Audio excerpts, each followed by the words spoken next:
여러분 주보를 참고하실 때 귀의 소식 전하겠습니다. 우리 교회를 방문하신 모든 분들 주님의 이름으로 환영합니다. 등록 원하시는 분 말씀하시면 저희가 친절하게 도와드리겠습니다. 말씀과 함께 천례역정 계속 진행 중에 있고요. 오늘은 특별히 추수감사 주일로 5월 출석 주일로 예배를 드리고 있습니다.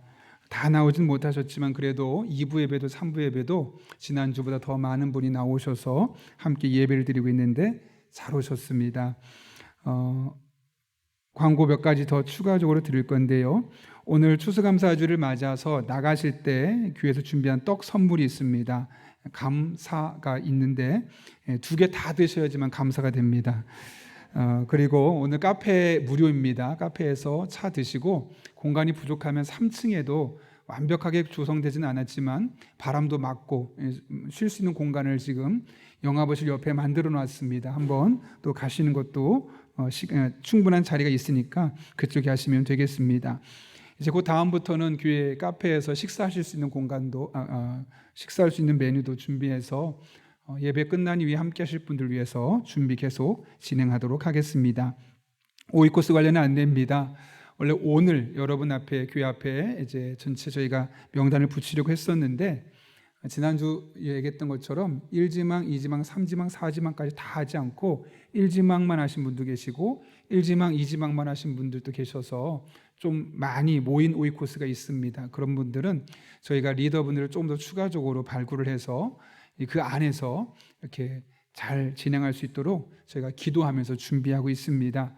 아무쪼록 교회에서 계획하고 준비하는 일들은 여러분 성도님들의 영적인 유익을 위해서 준비하는 것들입니다.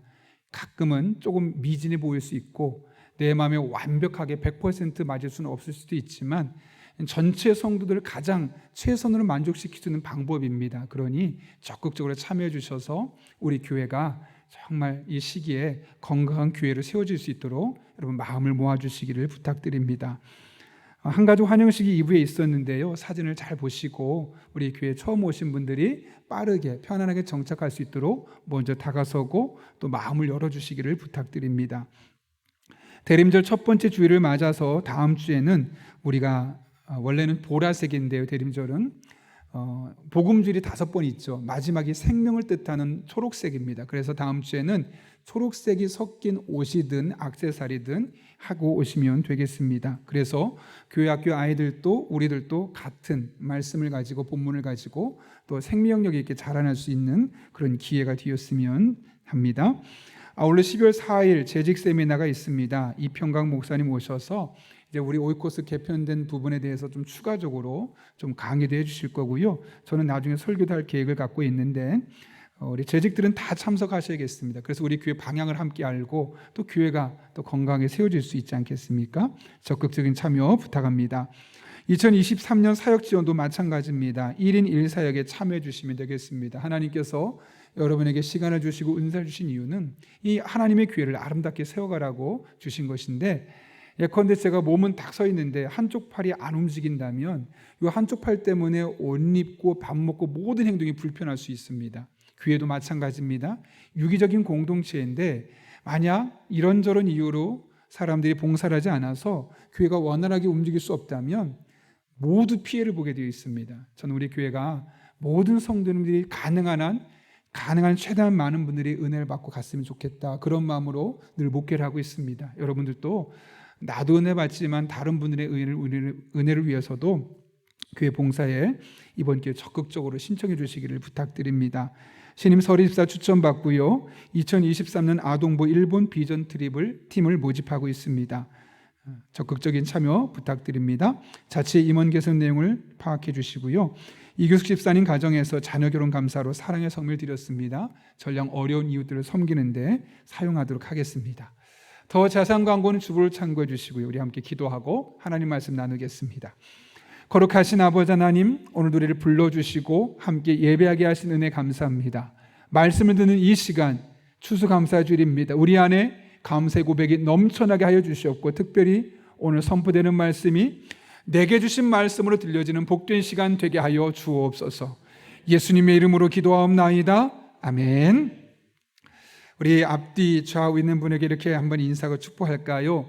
있어 주셔서 감사합니다. 이렇게 인사하겠습니다.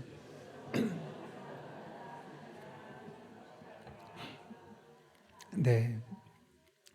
추수감사주일이죠. 그래서 우리가 감사의 의미를 한번 되새겨보자라는 마음으로 우리 교회에서 교사분들이 자그마한 영상을 한 개 만들었는데요. 잠깐만 영상을 보고 나서 말씀 나누도록 하겠습니다. 천사들아, 나의 자녀들이 기도할 때 소원의 기도와 감사의 기도를 각각 거두어 보도록 하여라.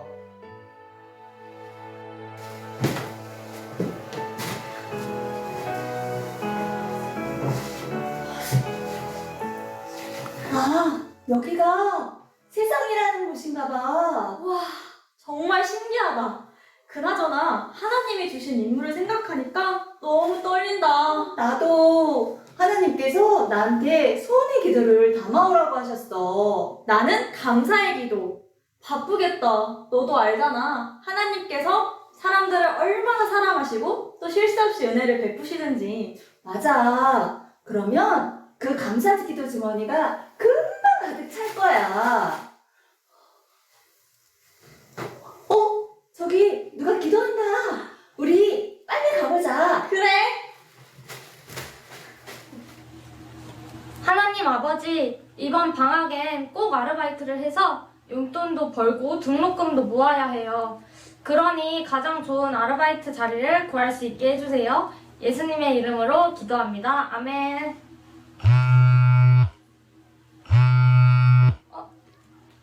네, 여보세요? 네. 아, 네, 편의점이요? 아, 네, 할 수 있어요. 그럼 언제부터 가면 돼요? 헉, 내일부터 당장 오라고요? 네, 그럼 저녁 때 갈게요. 아싸, 신난다. 곧 감사 기도를 할 거야. 너도 곧 담을 수 있겠다.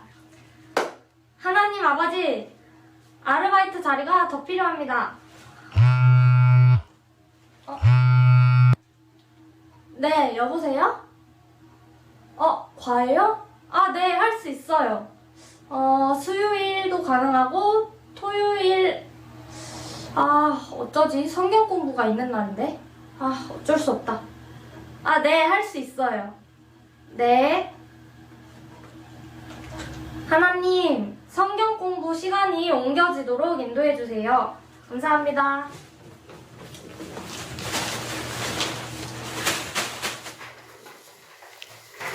이야, 1등이다 1등.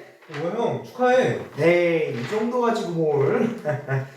벌써 할머니께 말씀드리자. 그러자. 이야, 1등이야 1등. 아이고 왜 이렇게 시끄러우셔 우리 귀염둥이들. 할머니, 형이 1등을 했어요. 아이고 그래? 경사 났네 경사 났어.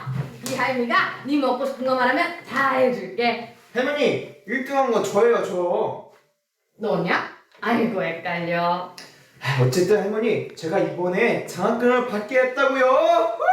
아이고 그렇게 열심히 기도하더니 기도 응답을 받았구나. 그 장학금으로 네가 사고 싶은 거 다 사렴. 역시 우리 할머니가 최고. 얘들아 우리 하나님께도 감사기도 드려야지. 아 맞다. 너는 할망구들한테 자랑하러 가야겠다. 우리 함께 기도하자. 하나님 아버지, 이번에 장학금을 받게 해주셔서 정말 감사합니다. 제가 하고 싶은 게 참 많은데요. 최신 접히는 휴대폰도 갖고 싶어요. 그리고 제가 저번에 사고 싶어한 노트북 있잖아요. 제가 사러 갈 때까지 그 노트북 팔리지 않게 지켜주세요. 그리고 이것도요. 그리고 저것도. 그리고 그것도 주세요. 예수님의 이름으로 기도드립니다. 아멘. 나 놀러 간다. 뭐야? 자기 강구하고 가는 거야? 하나님 아버지, 저희 형이 받은 장학금으로 저에게 선물할 수 있는 마음을 허락하여 주세요. 예수님의 이름으로 기도드렸습니다. 아멘. 형 같이 가.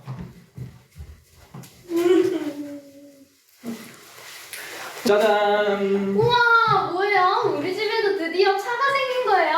저희 매일 드라이브 가요. 그래, 비록 중고차지만 하나님께서 은혜로 주신 차야. 우리 차상 기념으로 삼겹살 파티 할까? 삼겹살이요? 너무 좋아요, 아빠 짱! 그래, 파티하기 전에 우리 감사기도 먼저 드리자. 좋아요. 하나님. 여보세요? 만수? 뭐 차 샀어? 제네시스? 비싼 차네. 뭐 내 차? 여보세요? 안 들리는데 내가 나중에 전화할게. 이 친구 또 차 산 거 자랑하려고 전화했구만. 아빠, 저희 빨리 감사기도 드려요. 이 와중에 무슨 감사야? 네? 그럼 삼겹살은요? 지금 너는 이 와중에 삼겹살이 먹고 싶어? 가서 공부나 해. 네.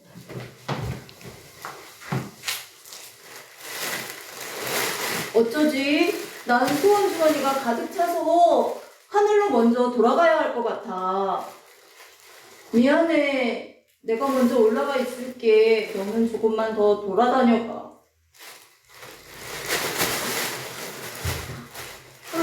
이 주머니는 언제 다 채워질까? 네, 우리 각 부서의 교사분들 2분씩 차출되어서 만든 영상인데 연예인만큼 잘하지 못하지만 꽤 잘했죠. 참 감사한 것 같습니다. 이 자리를 빌어서 우리 또 나갈 때 사인 받달라고 하지 마시고 참 감사합니다. 그런데 여러분 영상을 보면서 어떤 생각하셨습니까? 혹시 여러분의 기도는 소원이 많습니까? 감사가 많습니까? 개인적으로 목사인 저도 기도를 생각해 보면서 나 또한 감사보다는 소원이 훨씬 더 많았구나라는 것을 새삼스럽게 경험할 수 있었습니다. 사실 우리가 그리스도인으로서 늘 지향해야 할 태도는 감사하는 삶입니다. 크든 작든 하나님께서 우리들의 삶에 나를 위해 베푸신 것들에 대해서 감사하는 것이 우리 그리스도인의 삶의 모습이 되어야 하는 것이죠.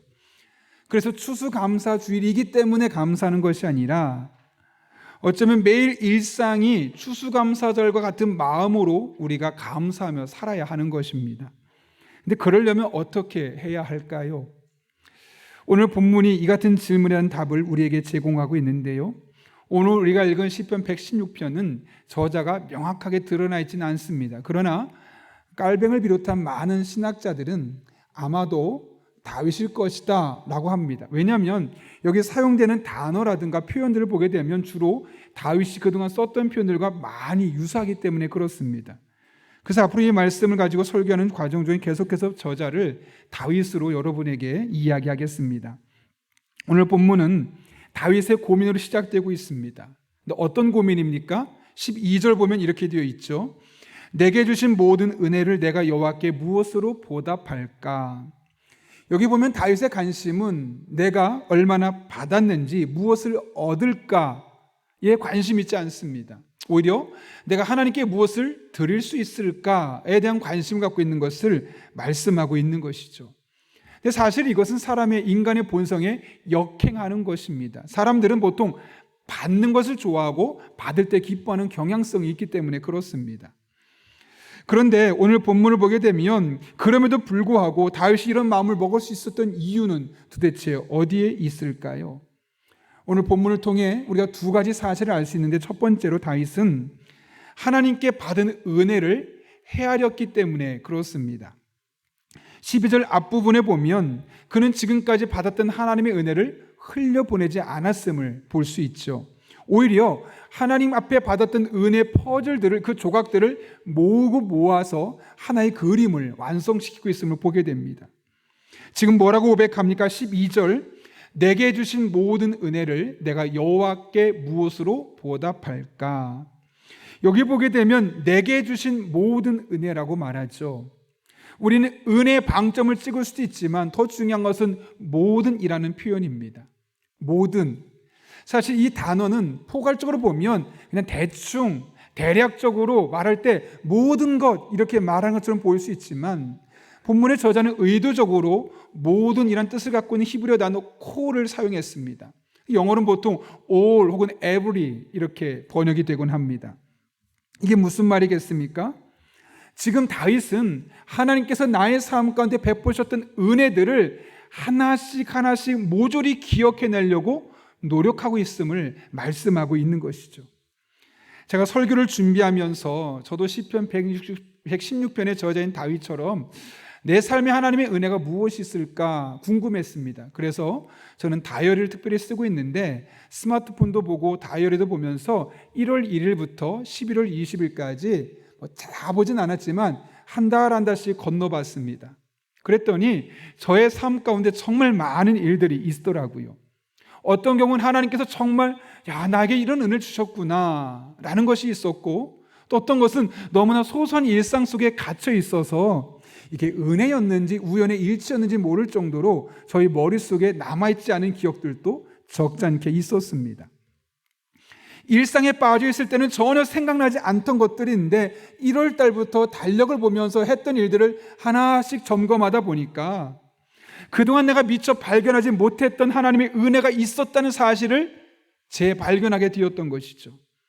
그런 의미에서 여러분, 우리 한 사람 한 사람이 우리의 일상의 삶을 계속해서 돌아보는 연습이 필요합니다. 특별히 하나님의 은혜를 의도적으로 찾아내려는 노력이 필요합니다. 그럴 때 우리들의 너무나 바쁜 일상 속에 갇혀서 감춰져 있었던 그 하나님의 놀라운 은혜들을 우리는 반드시 발견하게 될 것입니다. 제가 한번 소개했던 일본의 뇌성마비 시인이었던 미즈노 켄조라는 분을 기억하십니까? 제가 그전엔 그분의 다른 시집을 소개했는데 오늘은 감사는 밥이다 라는 제목의 시집을 여러분에게 잠깐 소개하려고 합니다. 이를 위해서 그분의 이야기를 짧게 요약하면, 그런 1947년에 태어났습니다. 초등학교 4학년 때 뇌성마비가 왔는데 얼굴을 제외한 모든 아랫부분을 전혀 움직일 수 없는 겁니다. 혀도 움직일 수 없을 정도죠. 말도 못합니다. 눈만 껌뻑껌뻑하며 숨 쉬는 것이 그의 인생의 전부입니다. 스스로 죽고 싶어도 죽을 수가 없습니다. 울고 싶어도 눈을 닦아줄 사람이 없기 때문에 눈물도 최대한 참으려고 노력하는 사람입니다. 그런 그에게 하루하루는 지옥 같을 수밖에 없었고 세상을 떠나는 것이 나에게 가장 큰 행복일 수 있다는 생각까지 차지할 수 있게 되었던 것이죠. 그의 어머니는 조그만 가게를 운영했는데 어느 날 목사님 한 분이 지나가다가 이 아이를 보고 나서 너무 안타까운 마음에 성경책을 선물했습니다. 어머니가 그 아이에게 매일매일 성경을 읽어줍니다. 그러다가 어느 날은 고린도후서 12장을 읽게 되었는데 9절과 10절의 말씀이 이 미즈노 켄조 씨의 마음을 흔들었습니다. 이런 말씀입니다. 나에게 이르기를 내 은혜가 내게 족하도다. 이는 내 능력이 약한 데서 온전하여 짐이라 하신지라.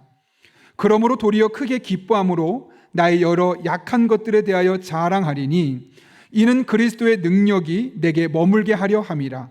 그러므로 내가 그리스도를 위하여 약한 것들과 능욕과 궁핍과 박해와 곤고를 기뻐하노니 이는 내가 약한 그때에 강함이라. 미즈노 켄조 씨가 처음에 이 말씀을 딱 듣고 나서는 도무지 바울이 이해가 안 됐습니다. 도대체 기쁠 만한 일이 뭐가 있는가? 연약한 능욕을 당하고 궁핍하고 박해를 당하고 곤고한 상황 속에서 뭐가 그렇게 기쁠 게 있을까? 이상한 사람이야 라고 처음에 생각했지만 생각하면 생각할수록 나와 비슷하다라는 생각이 들어서 사도 바울의 이야기를 쭉 어머니에게 들려달라는 거죠. 계속 듣다 보니까 사도 바울의 마음이 이해가 되는 겁니다. 너무 아픈데, 힘든데, 살고 싶지 않은데 그 안에 또 다른 기쁨이 담겨 있음을 그가 깨닫게 되었던 것이죠. 그래서 이제는 사도 바울로 끝나는 것이 아니라 그것을 자신의 삶에 적용하다 보니까 그래, 내가 감사할 게 참 많구나.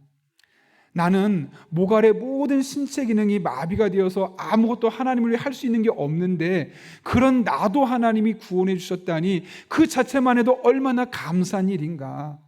내가 많은 일을 했기 때문에 특별한 공적을 남겼기 때문에 하나님은 나를 만약 구원하신다면 나 같은 사람은 좌절할 수밖에 없는데 아무것도 한 것도 없고 겨우 숨 쉬는 게 인생의 전부인데 나 같은 사람도 구원하셨다니 그 자체가 너무나 감사하구나. 그렇게 생각하기 시작하니까 그의 일상의 모든 것이 감사한 겁니다. 비록 내가 더 많은 일을 하고 싶었지만 그런 거 못하고 이것만큼이라도 할 수 있는 것 자체도 감사한 일이구나. 그러면서 어머니에게 자기가 생각나는 것들을 시를 쓰고 싶어서 히라가나가 50개가 있는데 그 단어를 눈을 깜빡일 때마다 어머니가 선택하게 하셔서 시집을 무려 4권이나 썼습니다. 제가 오늘 소개될 시집은 감사는 밥이다라는 시집인데 제가 두 편을 잠깐 읽어드리겠습니다. 이런 내용입니다. 제목은 감추어져 있다.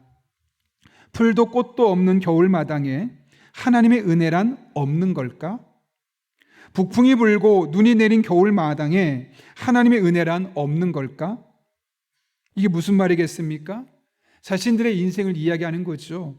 풀도 꽃도 없는 겨울마당 같은 나의 삶, 기댈 것도 없고 그냥 이렇게 인생이 끝날 것처럼 보이는 내 삶에는 하나님의 은혜가 없는 건가? 내 인생이 이렇게 힘든 것은 하나님의 은혜가 내게 없기 때문에 내가 이런 어려움을 겪고 있는 것은 아닌가? 이런 마음이 들었다는 거죠. 그런데 그것이 끝이 아닙니다. 감추어져 있다. 감추어져 있다. 눈 아래 땅 속에 하나님의 풍성한 은혜가. 내가 지금 그것이 감추어서 보지 못할 뿐이지 하나님의 풍성한 은혜를 나를 위해서 예비해 있다는 사실을 분명하게 깨달을 수 있다는 것이죠. 그러므로 여러분 인생이 너무나 곤고하고 원하는 대로 일이 되어지지 않아서 답답하고 하나님의 은혜가 나로부터 멀리 있는 것처럼 보일 때 결코 그렇지 않음을 확신할 수 있어야 합니다. 감추어져 있을 뿐입니다. 발견하면 됩니다. 하나님의 풍성한 은혜가 여러분 한 분 한 분을 위해 예비되어 있습니다. 그가 쓴 또 하나의 시인데요. 제목은 뭐가 그렇게입니다.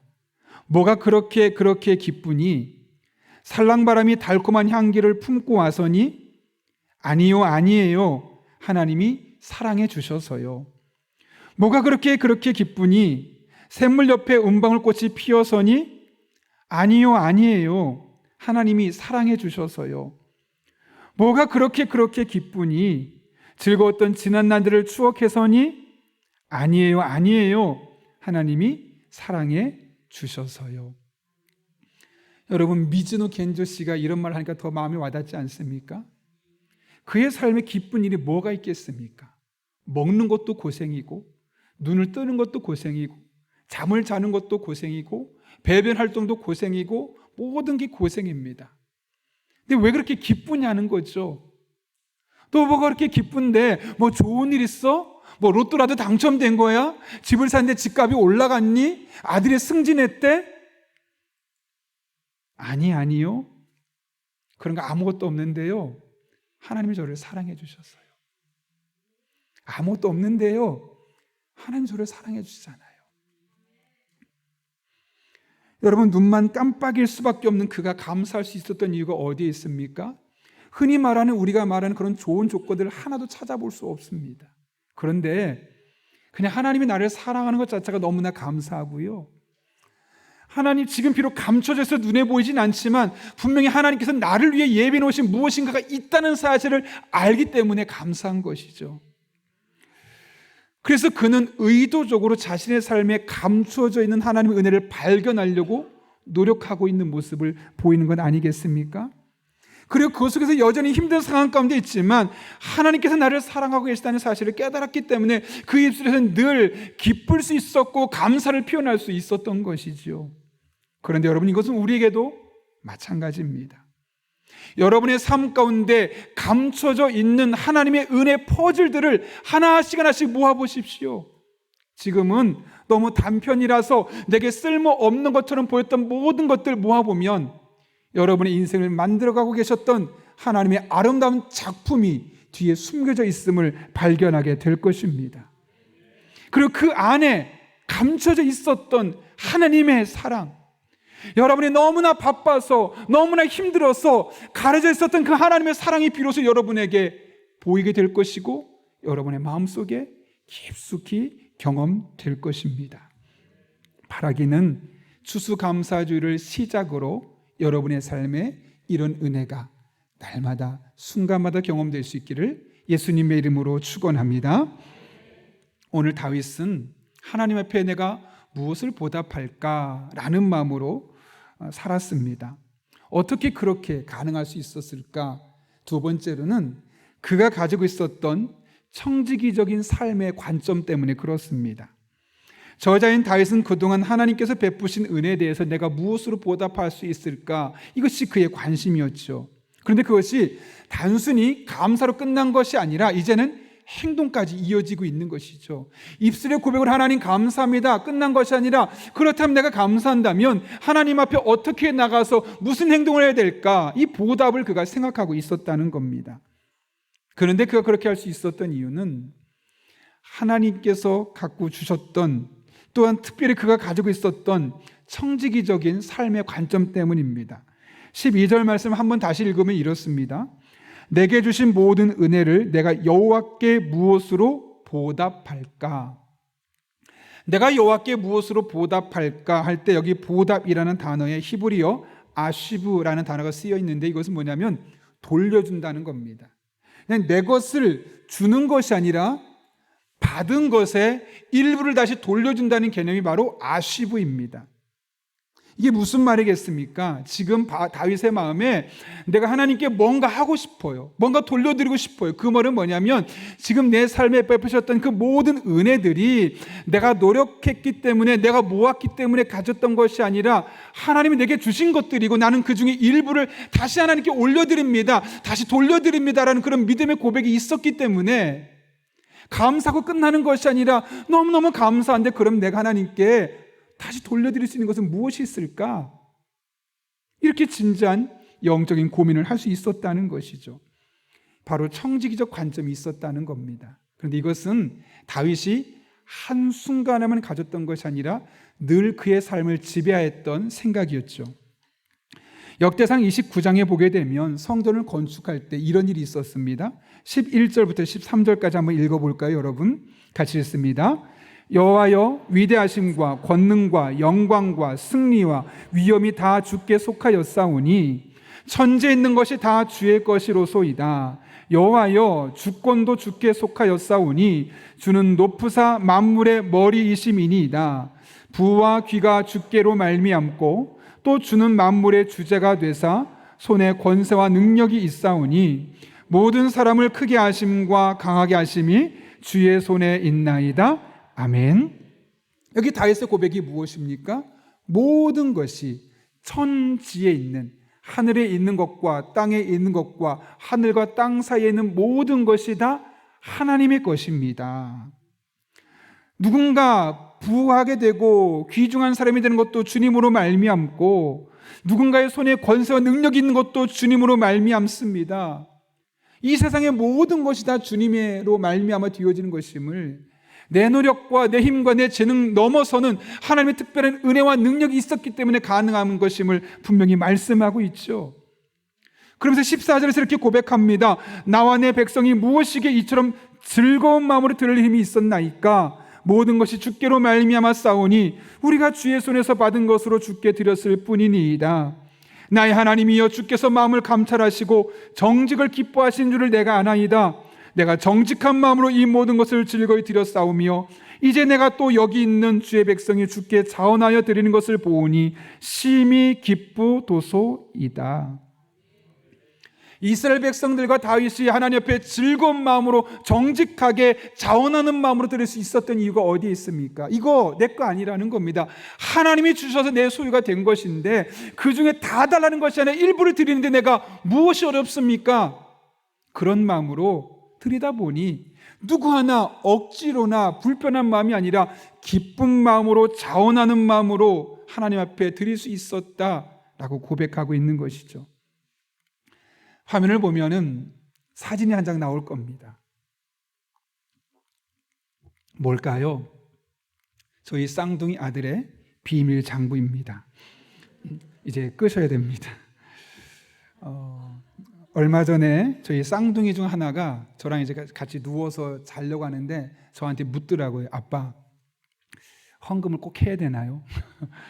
특별히 11조를 해야 되나요? 어디서 들었는지 모르겠지만 11조가 10,000원에 10분의 1이면 1,000원을 내야 되는 거고 10만 원 되면 10,000원을 내야 되는 건가요? 아이들의 머릿속에는 그 이상이 너무나 큰 개념이니까 그렇게 묻더라고요. 그래서 왜? 물었더니 제가 지금은 낼 수 있을 것 같은데 나이가 들어서 좀 돈 많이 벌면 좀 아까울 것 같아서요 라고 묻더라고요. 그것도 그럴 것이 저희 집은 애들이 돈 버는 것이 얼마나 힘든지를 압니다. 왜냐하면 집에 빨래를 하고 또 설거지도 하고 청소도 도와주고 재활용도 할 때마다 200원, 300원, 400원씩 올라가거든요. 사실 처음에는 500원, 1000원씩 줬는데 너무 열심히 일하니까 이게 좀 많이 나가서 저희가 200원, 300원도 좀 낮췄습니다. 그렇게 어렵게 벌다 보니까 지금 보셨지만 저게 한 20페이지 되는 거거든요. 꼬박꼬박 200원씩 써요. 그렇게 해서 모으니까 자기가 이렇게 힘들게 모았는데 10분의 1을 하나님께 드린다고 생각하니까 너무 아깝다는 거예요. 제가 물었어요. 야, 너 그럼 지금 헌금하는 거 있지? 너 그럼 추수감사절에 과일도 갖다 낼 거고 또 감상군도 할 거잖아? 예. 그거 아까워 안 아까워? 안 아까운데요? 왜? 그거 엄마 아빠가 준 거잖아요. 참 신기해요. 똑같은 돈인데 내가 이렇게 해서 벌었고 이렇게 해서 벌었으니까 이거 너무 아깝다는 거죠. 그런데 엄마 아빠가 준 거니까 똑같은 돈의 액수임에도 불구하고 하나도 아깝다는 생각이 들지 않는다는 거예요. 이것이 비단 우리 아이들만의 이야기겠습니까? 제가 그래서 아이에게 이렇게 얘기했어요. 야, 마찬가지야. 너가 지금 하나님 앞에 이 드리는 거 아깝다고 생각하지만 결국 하나님께서 너에게 지혜도 주시고 일할 수 있는 건강도 주시고 직장도 주시고 그렇기 때문에 네가 그만큼 나중에 벌 수 있게 되는 거야. 그렇게 본다면 이것은 너의 것이 아니라 하나님께서 너에게 잠깐 주신 거고 넌 그것을 잘 관리해야 돼. 잘 관리하고 잘 쓰고 나중에 하나님께 올려드리는 것이 너의 삶이야 라고 제가 이야기를 했습니다.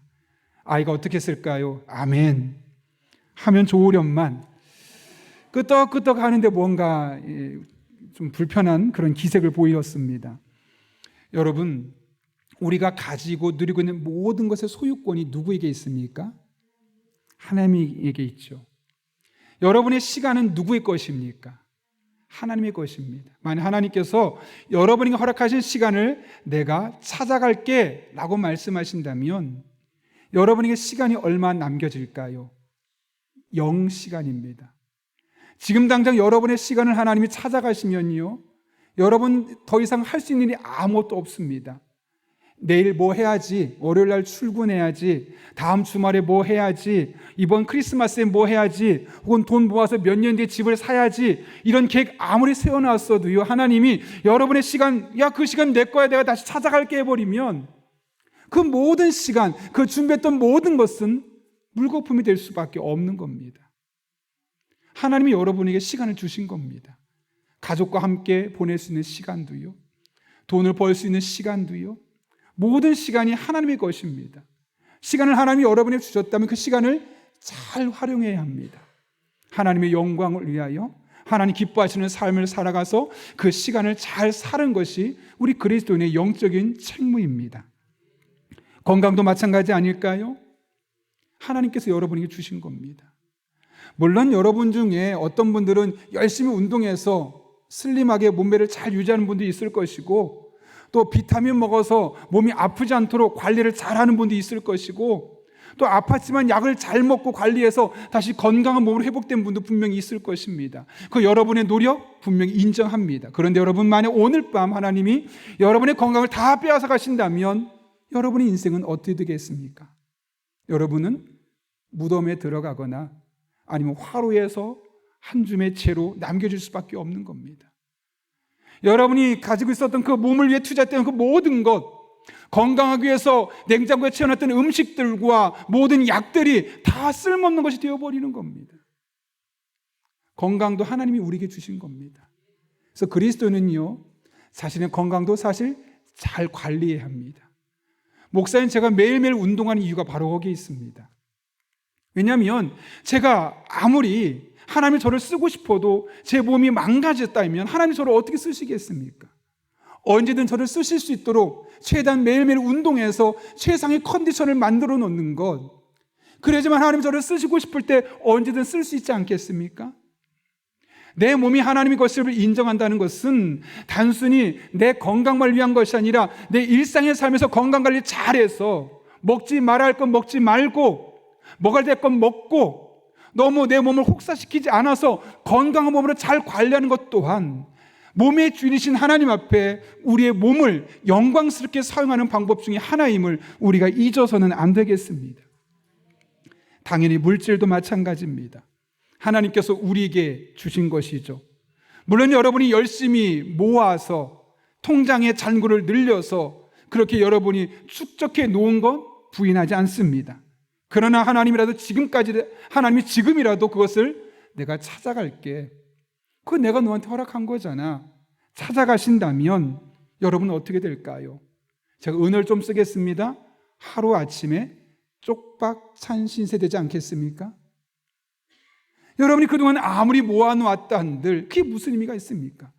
당장 러시아와 우크라이나 전쟁 하나만으로 집값이 몇 억씩 떨어지고 있는 이 모습을 보면서 하나님이 그거 내가 다 가져갈게 해버린다고 한다면 아무리 우리가 붙잡아도 붙잡을 수 없는 것이 물질이고 재물입니다. 그런 의미에서 재물 또한 하나님의 영광을 위하여 하나님이 기뻐하는 일에 사용해야 합니다. 여러분의 몸을 버리고 여러분의 인생을 낭비하는 일에 돈을 사용하는 것이 아니라 여러분의 인생을 건강하게 만들고 하나님 기뻐하는 일을 위해 사용하는 일에 그 물질들을 잘 사용하는 것 또한 물질의 주인이신 하나님 앞에 우리가 살아가는 삶의 자세이죠. 우리가 내 것이라고 생각하는 그 모든 것이 하나님의 것이고 하나님이 잠깐 나에게 맡겨준 것입니다. 나는 청지기로서 그것을 잘 관리하고 하나님께 다시 올려드리는 것입니다. 그것이 우리 그리스도인의 삶의 자세고 오늘 시편 116편에서 다윗이 보여줬던 모습입니다. 내가 무엇으로 여호와께 보답할까? 하나님께서 내 삶에 베푸신 내가 너무나 많은데 그 중에 내가 어떤 것으로 일부를 하나님께 돌려드릴 수 있을까? 그 진지한 고민의 결과가 오늘 보면 13절과 14절에 이렇게 기록되어 있죠. 13절 내가 구원의 잔을 들고 여호와 이름을 부르며 자신이 구원받았다는 사실이 너무나 감사하다는 거죠. 그래서 하나님 앞에 여호와 이름을 부른다는 것은 감사 찬양을 부른다는 거거든요. 그러니까 이게 무슨 말이냐면 내가 하나님께 무엇을 올려드릴 수 있을까? 그래, 내가 구원받은 거 그것만도 너무나 감사하구나. 그거 하나를 먼저 감사 찬양이 시작되었다는 거죠. 그렇게 다윗의 인생의 구원으로부터 감사 찬양이 시작되었음을 말씀하고 있는 겁니다. 또 하나는 14절입니다. 여호와의 모든 백성 앞에서 나는 나의 서원을 여호와께 갚으리로다. 모든 백성 앞에서 갚는다는 이야기는 뭘까요? 모든 사람이 볼 수 있도록 명확하게 투명하게 하겠다는 거죠. 근데 일반적으로 성경에 보면 서원을 갚는다는 이야기는 되게 어려운 것들을 할 때 서원을 갚는다고 합니다. 그러니까 사실 다윗이 무엇을 서원했는지 우리는 알 수 없겠지만 정말 어려운 일이었습니다. 그런데 그것을 하나님 앞에 내가 갚겠습니다 라고 믿음으로 고백하고 있는 것이죠. 여러분, 오늘 다윗의 삶을 통해 우리가 추수감사주일에 어떤 삶을 살아야 할지를 명확하게 보게 됩니다. 오늘을 기점으로 2022년 1월 달부터 한번 달력을 훑어보십시오. 여러분의 스마트폰의 달력을 한번 보십시오. 그리고 하나님께서 그 순간순간마다 여러분의 삶에 어떤 은혜들을 베풀어 주셨는지, 지금 일상에 너무나 바빠서 감춰져 있었던 그 하나님의 은혜를 여러분들이 발견할 수 있는 복된 분들 될 수 있기를 바랍니다. 한 걸음 나아가 그것이 여러분의 노력과 여러분의 수고로 말미암은 것이 아니요, 하나님이 여러분을 통해 일하시려고, 여러분을 쓰시려고 잠깐 여러분에게 맡겨주신 것임을 기억하는 이 천지기적 믿음의 자세로 살아가는 여러분 될 수 있기를 바랍니다. 그럴 때 여러분의 삶에 달라 보일 것입니다. 눈물 지을 상황밖에 없지만, 고통밖에 없지만 감춰져 있는 하나님의 풍성한 은혜가 보여지게 될 것이고, 기쁜 일이 하나도 없지만 나를 여전히 사랑하신 하나님으로 말미암아 기뻐할 수 있는 여러분의 영혼을 발견하게 될 것입니다. 추수감사절을 시작으로 여러분 한 분 한 분에게 이런 은혜들이 계속해서 경험될 수 있기를 예수님의 이름으로 축원합니다. 우리 함께 기도하겠습니다. 한 1분 정도만 기도하면 좋겠는데 오늘 말씀을 기억하며 여러분의 삶을 지금부터 1월 달까지 돌아볼 때 감춰져 있었던, 우연처럼 보였었던, 그러나 하나님이 내게 베푸셨던 은혜의 그 흔적들과 조각들을 잘 모으고 그 하나님의 은혜의 큰 그림을 볼 수 있게 해달라고 기도합니다. 한 걸음 나아가서 내가 지금 가지고 누리고 있는 모든 관계들, 소유들이 하나님이 잠깐 내게 맡겨주신 것이고 나는 청지기로서 잘 관리하다가 결국 하나님께 다 올려드려야 될 것임을 기억하고 청지기적 삶의 자세로 우리에게 주어진 일상을 살아갈 수 있게 해달라고, 그래서 늘 감사가 끊이지 않는 일상이 될 수 있게 해달라고. 우리 한 1분 정도입니다. 함께 기도하겠습니다. 거룩하신 아버지 하나님, 오늘 또 우리 성도님들 불러주시고 함께 예배하게 하신 은혜 진심으로 감사를 드립니다. 아버지 하나님, 우리들의 삶을 추적합니다. 1월 달부터 지난 11개월 동안 하나님께서 우리들의 삶에 베푸셨던 은혜들을 다시 한번 거꾸로 추적하기를 원합니다. 그래서 그동안 감춰져 있었던, 발견하지 못했던, 너무나 바쁜 일상 속에 우연처럼 보였던 사건들이 필연으로 경험되게 하시고 하나님의 은혜였음을 다시 발견할 수 있는 하나님의 사람들 되게 하여 주옵소서. 뿐만 아니라 우리가 이 한평생을 살아가면서 하나님께서 이 모든 것을 내게 주신 것임을 인정하는 청지기적인 삶의 자세로 나아가게 해주시옵소서. 내 것이 아니요 하나님의 것을 내게 맡기신 것인데 잠깐 쓰다가 돌려주는 것임을 기억하고 하나님의 영광을 위하여, 하나님 기뻐하는 삶을 위하여 우리의 모든 생을 바칠 수 있는 하나님의 사람들 되게 하여 주옵소서. 그럴 때 우리의 삶에 지금 당장은 기뻐할 일이 없고 지금 당장은 행복할 일이 없어 보이지만 행복하게 하시고 기뻐하게 하시고 감사가 넘치는 일상이 될 수 있도록 주님 복의 복을 다하시며 은혜와 능력으로 역사하여 주옵소서. 함께할 줄로 믿습니다. 우리 성도들에게 복을 주시옵소서. 거룩하신 아버지 하나님, 추수감사주일을 맞이하며 지난 11개월 동안 우리의 삶을 돌아봅니다. 너무나 바빠서 분주해서 정신없어서 감춰져 있었던, 발견하지 못했던 하나님의 은혜들이 발견되게 도와주셔서 그 은혜의 조각들을 퍼즐을 맞출 때 아름다운 하나님의 작품이 내 인생 가운데 진행되고 있었음을 발견할 수 있도록 우리 성도들의 눈을 열어 주옵소서. 뿐만 아니라 청지기적 관점에서 바라볼 수 있길 원합니다. 이 모든 것들이 내 것이 아니요 하나님의 것인데 내게 잠깐 주신 것이요 나는 잘 관리해서 하나님께 결국 돌려드려야 할 것임을 기억하고 일상의 삶에서 청지기적 관점으로 살아갈 때 감사의 삶이 끊이지 않는 복된 성도들 되게 하여 주옵소서. 예수님의 이름으로 기도하옵나이다. 아멘.